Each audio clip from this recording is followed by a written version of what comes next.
Welcome to my channel knowledge की खोज। आज हम आप लोगों के लिए क्लास 11 से पोट्री का फर्स्ट चैप्टर जो अ फोटोग्राफ है उसकी सेंट्रल आइडिया को लेकर मैं आया हुआ हूं।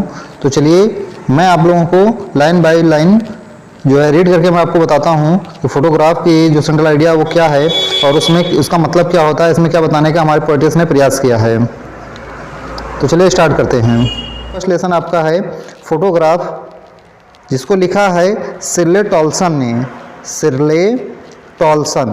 सिरले टॉल्सन को अगर हम कहें कैसे लिखा जाएगा तो सिरले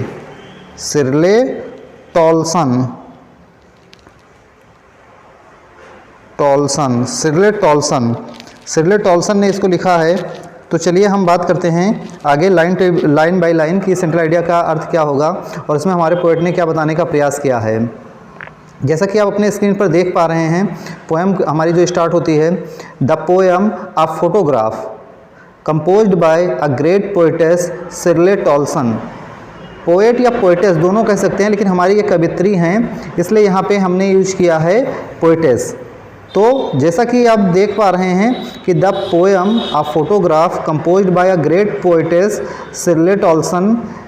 फोटोग्राफ कविता को सिरले टॉल्सन जो एक महान कवि हैं उन्होंने लिखा है। कवित्री poem the poetess has told us about human life. इस कविता में जो हमारी कवित्री हैं उन्होंने हमें बताने का प्रयास किया है अबाउट ह्यूमन लाइफ, मानव जीवन के बारे में। मानव जीवन के बारे में उन्होंने बताने का प्रयास किया है। क्या बताने का प्रयास किया है? Which is divided into 3 stages in the passage of time.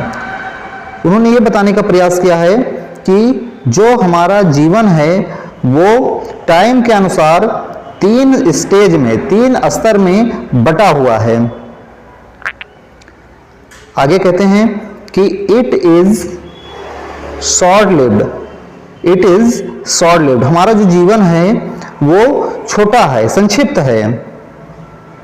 आगे कहते हैं कि इन द फर्स्ट स्टेज, पहले स्टेज में उन्होंने बताने का प्रयास किया है, शी टेल्स दैट, वो बताती हैं कि चाइल्डहुड स्लिप्स इनटू यूथ, कि जो चाइल्डहुड होता है, जो हमारा बचपना होता है, वो स्लिप्स मतलब बदल जाता है, चेंज हो जाता है इनटू यूथ में मतलब युवा अवस्था में वो बदल जाता है।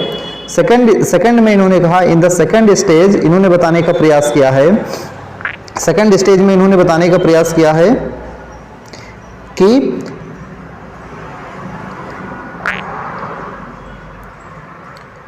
In the second stage she expressed, उन्होंने एक्सप्रेस किया है, बताया है, youth slips into old age, कि जो हमारा जवानी होता है, जो हमारा युवा अवस्था होता है वो बदल जाता है ओल्ड एज में चेंज हो जाता है।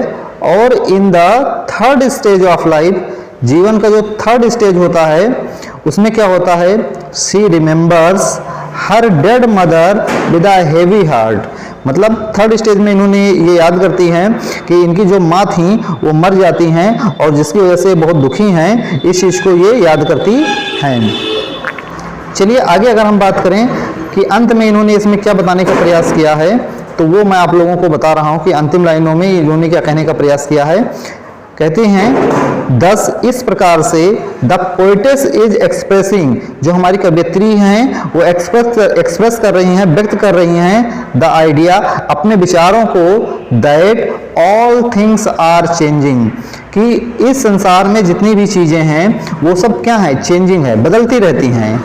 सारी चीज़ें यहाँ पर जो हैं बदलती रहती हैं। एंड एवरीथिंग हैज़ चेंज्ड, और हर चीज़ बदल जाता है या हर चीज़ बदल गया है। वो ये बताते हैं कि हर चीज़ बदल जाता है या हर चीज़ बदल गया है। आगे कहते हैं कि नथिंग, लाइन लिखी हुई है, nothing is permanent in this world. इन्होंने कहा nothing is permanent in this world, कहा कुछ भी इस संसार में परमानेंट नहीं है, कुछ भी परमानेंट नहीं है, एक्सेप्ट डेथ। इन्होंने कहा कि एक मौत ही है जो निश्चित है, इसके अलावा इस संसार में कोई भी चीज़ निश्चित नहीं है या कोई भी चीज़ परमानेंट नहीं है। तो ये आपकी फोटोग्राफ का सेंट्रल आइडिया था। आप लोग अगर जो है क्लास 11 में है तो इस वीडियो को देखकर आप इसको नोट कर सकते हैं, स्क्रीनशॉट ले सकते हैं और इसको तैयार कर सकते हैं। आपके पेपर के लिए बहुत हेल्पफुल होगा।